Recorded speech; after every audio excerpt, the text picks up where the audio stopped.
انسان کی بے عزتی نہیں ہوتی ہے. محمد رسول اللہ صلی اللہ علیہ وسلم کی سواری جا رہی ہے, آپ رکنا چاہتے ہیں, اور تو حضرت کے قبیلے آپ کو روکنا چاہتے ہیں, لیکن اللہ کے نبی فرما رہے ہیں اس اونٹنی کی لگام چھوڑ دو, یہ اللہ کے حکم سے جس کے دروازے پر بیٹھ جائے گی میں اسی کا مہمان بنوں گا.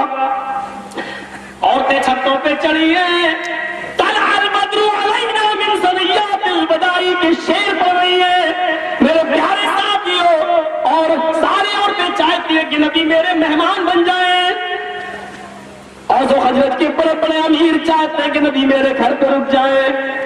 لیکن ابو ایوب انصاری کی بیوی گھر کے اندر وضو بنا کے 2 رکعت نماز پڑھ کے اپنے رب سے دعا کر رہی ہے, آئے میرے رب پورے مدینے میں سب سے زیادہ غریب گھرانہ میرا ہے, مجھ سے زیادہ غریب کوئی نہیں ہے. آئے میرے پروردگار, اگر آج ایک غریب گھر کو سب سے بڑی نعمت تو دے دے تو تیرا کیا بگڑ جائے گا.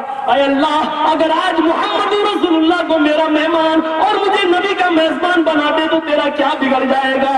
ابو ایوب گھر کے باہر کھڑے ہیں, اونٹنی آئی اور آگے بڑھ گئی. ابو ایوب کہتے ہیں بیوی بس کر, رونا چھوڑ, دعا مانگنا چھوڑ, اونٹنی تو تیرے دروازے سے بھی آگے نکل گئی, اب وہ تیرے دروازے پہ نہیں بیٹھے گی, وہ تو آگے جا چکی ہے. عورت ام ایوب کی دعا میں روانی آ گئی, اے اللہ اونٹنی میرے گھر کے پاس سے گزر سکتی ہے, آگے بڑھ سکتی ہے تو لوٹ کر واپس کیوں نہیں آ سکتی ہے. اونٹنی تھوڑی دور آگے بڑی پھر لوٹ کر واپس آئی. اللہ کے نبی فرماتے ہیں جب تک بیٹھ نہیں جائے گی فیصلہ نہیں ہوگا. تھوڑی دور اونٹنی نے چکر لگایا, پھر وہ ابو ایوب انصاری کے مکان پر بیٹھی گئی. ابو ایوب کہتے ہیں بیوی تمہاری دعا اللہ نے سن لی اور قبول فرما لی ہے. اللہ کے نبی فرماتے ہیں ابو ایوب میں تمہارا مہمان ہوں, اپنے گھر میں میرا انتظام کرو. ابو ایوب اندر جاتے ہیں, میری بیوی دعا بند کر اللہ نے سن لی.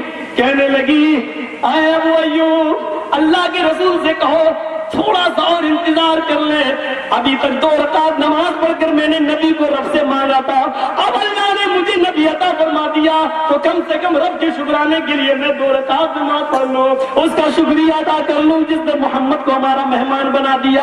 پھر وہ 2 رکعت نماز پڑھتی ہے اور اللہ کے رسول صلی اللہ علیہ وسلم پھر اس گھر کے اندر داخل ہوتے ہیں. لوگوں سارے لوگ محمد کی اونٹنی پکڑے ہوئے ہیں کہ میرے پاس آؤ, میرے گھر کے مہمان بنو, لیکن نبی نے ان کو ٹھکرا دیا. اور اس عورت کو دیکھو جس نے اپنے رب کو پکار کر محمد رسول اللہ کی مہمانی مانگی, اس کی دعاؤں میں جو جملے تھے وہ یہ بھی تھے کہ مدینے کے لوگوں نے محمد کی لگام پکڑی ہے, اللہ میں نے ڈائریکٹ تیری چوکٹ پہ سوال کیا ہے, اللہ میں نے ڈائریکٹ تجھے پکارا ہے. میرے بھائیوں, رب وہ ہے جو ڈائریکٹ سنتا ہے, رب وہ ہے کہ جس کو کسی کی سہارے کی ضرورت نہیں پڑتی ہے. اللہ وہ ہے میرے بھائیوں, اس آدمی کو سنو جس نے 99 قتل کیے تھے, اس کو بھی ڈائریکٹ جس نے کسی مولوی سے پوچھا کہ 99 کر چکا ہوں, اب میری بخشش ہوگی, اس نے کہا 900 چوہے کھا کے بلی چلی حج کو, اب تیری بخشش نہیں ہوگی. اس نے کہا نہیں ہوگی, تو جب نہیں ہوگی تو تو کیوں بچا, 100 پورا کر دیا. پھر ایک اور کے پاس گیا, 100 کر چکا ہوں, اور اس کو بھی مار دیا. اس نے کہا نہیں ہوگی, اب تمہارے پاس آئے نہیں ہو جائیں گی, لیکن تم کسی بستی کے بڑے عالم سے پوچھا تو اس نے کہا کہ ایسی جگہ عالم سے پوچھنے کے لیے جا رہا تھا اس سے ملنے کے لیے, لیکن بیچ ہی میں اس کا انتقال ہو گیا, زمین ناپی گئی. وہ تو پھر پورا واقعہ آپ کے سامنے ہوگا, لیکن مرتے وقت وہ تھوڑا سا گھسٹ گیا, وہی ایک ہاتھ یا ایک بالشت آگے بڑھ گیا. 99 قتل کیے, ڈائریکٹ رب کو پکارا. میرے پیارے ساتھیوں, طرف تھی اور ایک بالشت آگے بڑھ گیا, اسی عالم کی بستی کے قریب ہو گیا. رحمت کے اور عذاب کے فرشتے لڑ رہے تھے کہ ہمیں اس کی روح دو, ہمیں لے جائیں گے, لیکن چونکہ وہ عالم کی بستی کے قریب ہو گیا تھا اس لیے رحمت کے فرشتوں کے حوالے کر دیا گیا. تو یہ کون لوگ تھے, انہوں نے کس کو پکارا تھا؟ ذرا تصور کرو, یہ لوگ ڈائریکٹ اللہ کو پکارنے والے تھے, ڈائریکٹ اللہ کو پکارنے والے. اور اللہ نے فرمایا قل یا عبادی الذین اسرفوا علی انفسہم لا تقنطوا من رحمت اللہ.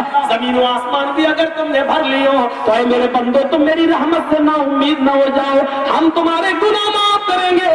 سارے نبیوں نے رب کو پکارا, آدم نے, نوح نے, موسیٰ نے, عیسیٰ نے, یعقوب نے, زکریا نے, خود ہمارے نبی کا تو حال یہ تھا کہ جنگ بدر ہو رہی ہے, 313 مسلمان, یہ 1000 کا لشکر, ان کے